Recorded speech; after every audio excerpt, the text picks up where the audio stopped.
Dear audience, welcome to the show POWERchat. In today's episode, we'll be discussing on IsraAID's development support in Nepal. Joining me today is Mr. Ben Dagani, Nepal Country Director of IsraAID. Please allow me to welcome him. Welcome to the show, Mr. Dagani. Namaste, Laxman. Thank you for having me. How have you been?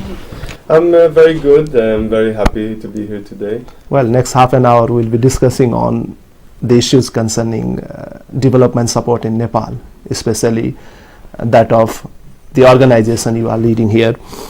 It's been already 2 years you joined IsraAID as the country director here in Nepal. How do you observe the overall development process of Nepal? So I wanted to mention that I first came to Nepal as a tourist 10 years ago, and about 8 years ago I started coming here also as a volunteer, being partially involved in some development project. And 2 years ago I moved here, and became a full-time job and mission for me. And I think in this period of time I saw many changes. Many of them are good changes, and very inspirational changes, especially by the youth and the young generation of Nepal. We see such commitment and devotion towards their society and their country, and I'm very pleased to see that. And we are living in historic time now in Nepal. I think that is obvious to everyone. We have the constitution, the elections, democratic processes that just started to dominate the political ecosystem, and especially in the light of the disasters like the blockade and the earthquakes, we still have challenges. That is also clear. But well, Mr. Ben Dagani, I'll come back to you on the humanitarian and earthquake-related issues. How do you observe the significance of development support in Nepal? I think it's a good question. I think that organizations and development agencies not necessarily the most efficient entities, and sometimes, of course, all of us, we make mistakes, or we are not able to provide what we thought we will be. But nevertheless, I think it's very important to see that so many of us, of the organization and the agencies, are doing a really good job, and many of the achievements you see in Nepal, in education, in health, etc., it cannot be denied that it was partially because of the involvement and support by development players. And for us as IsraAID, we think that we want to create these connections between cultures, and we think we have added value in Nepal because we think there is a lot of potential for the collaboration between Israelis and Nepalese. Now, IsraAID is a non-governmental organization, but it does come from Israel, and we see very fruitful partnerships between Israeli and Nepalese. We think we can teach each other a lot, and we can learn and work together in a very nice way. Where does the problem lie in terms of development aids not being so efficient? I think we are working in difficult environments. We have to understand that. We're working in difficult environments, in foreign environments for us, and we are trying to do processes that are not necessarily localized or tested in this specific country. I also think that sometimes we see a lot of bureaucracy and a lot of processes that are not result-oriented, processes that are working on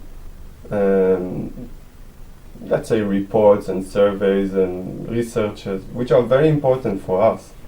But I feel like sometimes there is a confusion about what is our job and what is our position. For me personally, this is not only a job. It's not only a workplace where I go 9 to 5.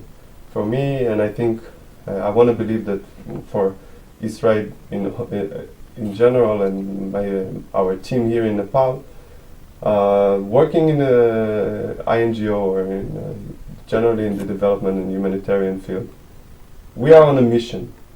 We are fighting against hunger, against poverty, against ignorance.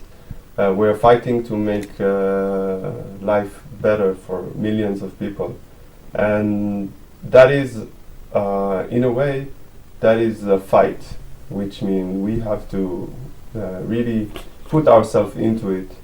And I think that in many cases, you see humanitarian and development workers sometimes just because they are tired and they are burned out from working too much in the field without self-care. And sometimes just because they perceive this as a technical profession that like working in a bank or Well, anything. Mr. Dagani, could you also tell us about the major development support of IsraAID in Nepal, also shedding light on the most outstanding progresses that have taken place here in Nepal due to the presence of IsraAID? Yes. So it depends on which stage you're talking about. If we're talking about after the earthquake, for that phase, I would say probably at least our most famous achievement is the rescue and of Krishna Devi Kalka. She was, as far as I know, the last survivor of the earthquake, and we rescued her in Gungavu 5.5 days after the earthquake, alive. We support her till date, her and her children. And another success is our shelters. Just recently, a survey we did found out that 70% of them are still in use and 100% of them are intact, meaning they survived the 2 years of monsoons and winters and so on. Very good feedbacks from the families, so we are very happy to see there is about 500 families still living in our shelters. And if we're talking about the longer term and the development project we do, I would definitely say that mental health and psychosocial support is where we have the larger contribution. We have trained 1,200 professional and semi-professional in mental health and psychosocial support services like psychiatrists, psychologists, counselors, social mobilizers, etc.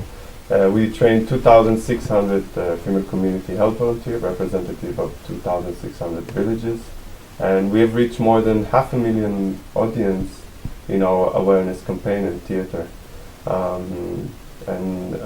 Beside that, we feel like we are part of a very small group working in mental health and psychosocial support of just few organizations.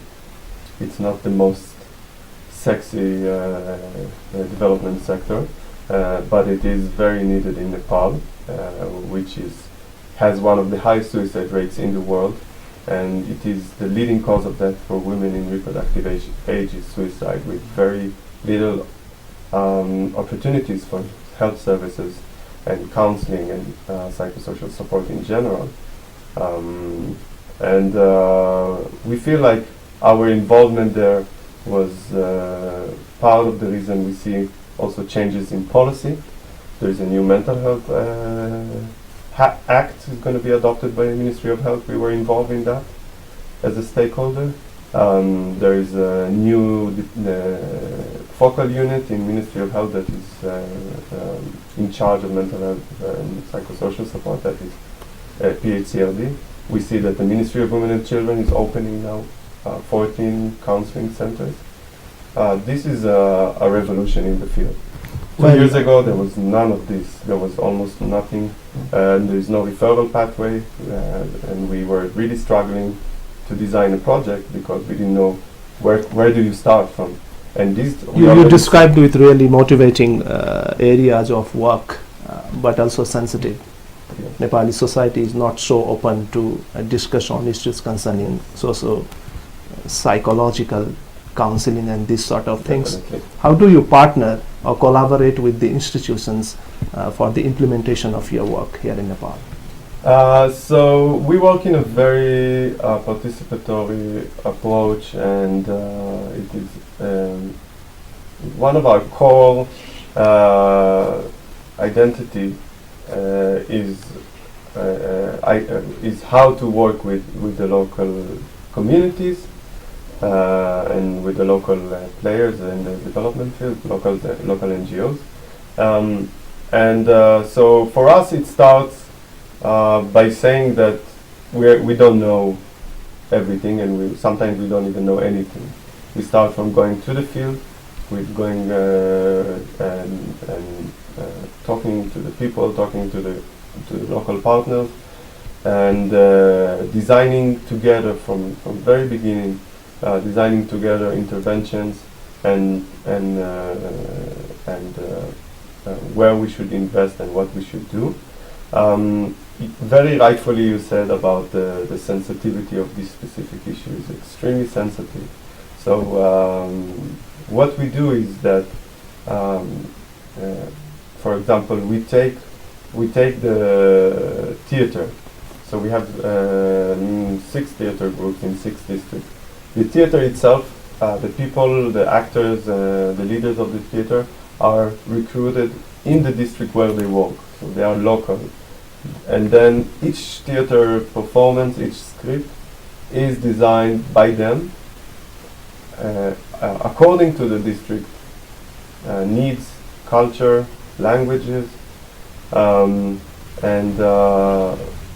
it is very important for us to do these processes on trust, because we see many development actors that are very paranoid and always concerned about the work, and they build these mechanisms and systems that are sometimes they are counterproductive. They create a system of mistrust, system of it's about technicality, it's not about humanity. And for us, choosing the trustworthy partner is extremely important, and we see that in our project, that where we had a very trustworthy partner, this project is extremely successful. And where we had trust issues, it was more difficult to implement. It is a very sensitive issue. The psychosocial support is a very sensitive issue, and I think another very important thing to say about that is to don't be stuck. Be flexible. Be responsive. We talked before about efficiency. So if we see it in the business world, a company that is always pushing for efficiency and only judged by its profit, this company will, if it wants to survive, it has to adjust all the time and change all the time.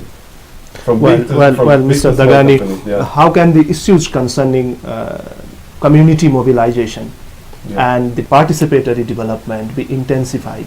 You are giving reference of that of the public participation, self-participation, motivation. How can issues concerning community development or community participation be intensified in development work? Like I said, I think it's important to come. I see a lot of organizations. They are coming to a country, even if they have all the best participatory methods in their manual how to do.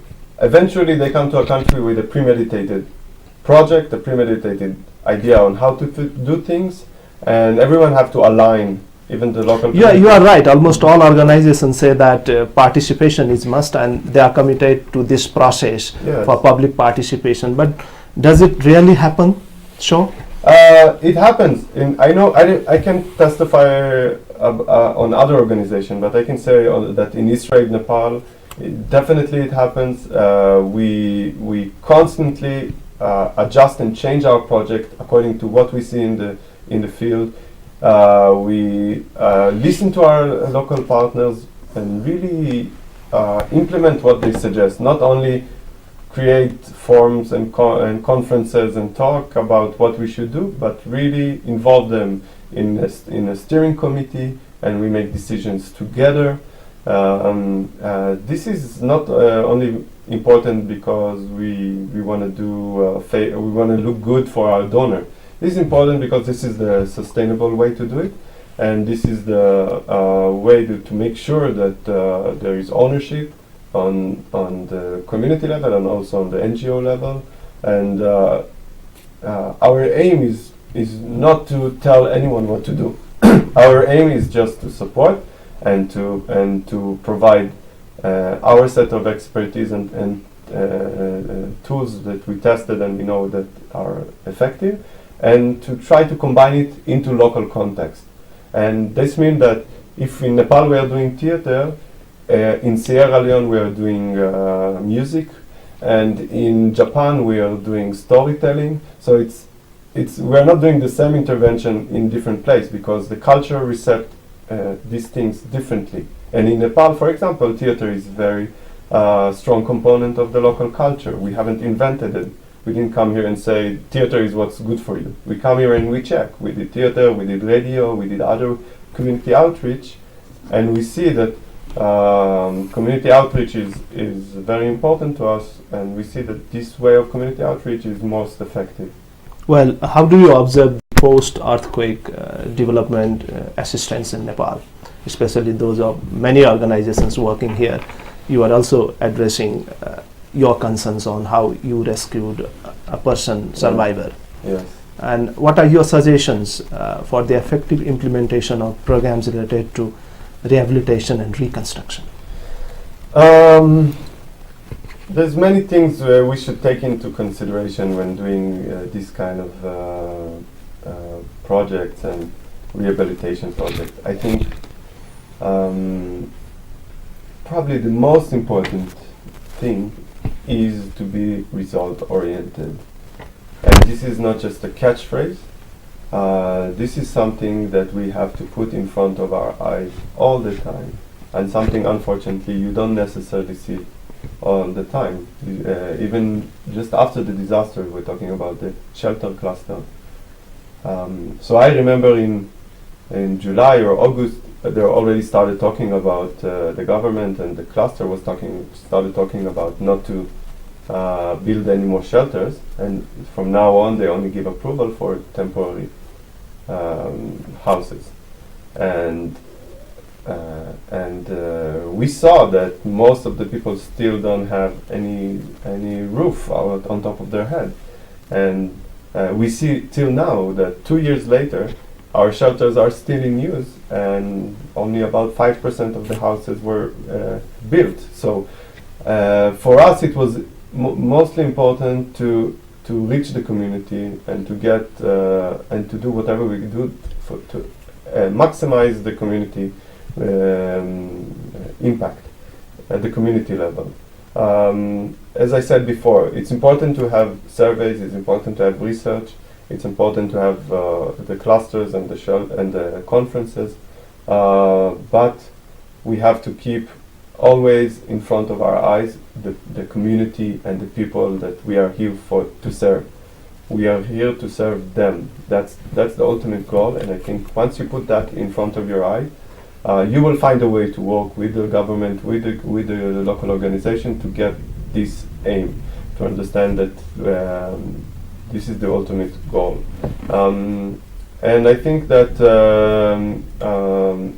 it is also very important to be flexible, because especially after disaster, but even 1 year after a disaster, the situation is ever changing.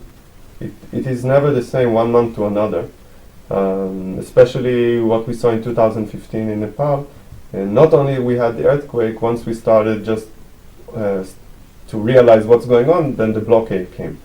And if you don't act quickly, if you don't change and adjust and be creative on your solution, it's very difficult to operate. We are not operating inside a a structured bank company or something like that. We're operating in. Often there is Post-disaster criticism on issues concerning humanitarian support, Yes. that resources are not properly utilized. Yes. What do you have to say on that?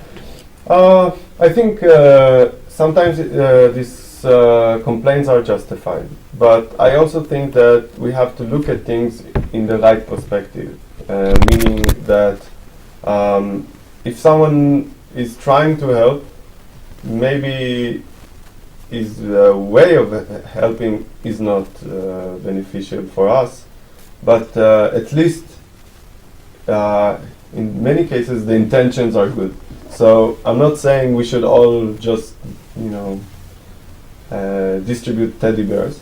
I'm just saying that we have to take this whole discourse, this whole discussion, which is quite famous now. I see many people are having this discussion about why we need NGOs and why we need INGOs, and so I think first of all we have to say that INGOs and NGOs are doing a great job in Nepal.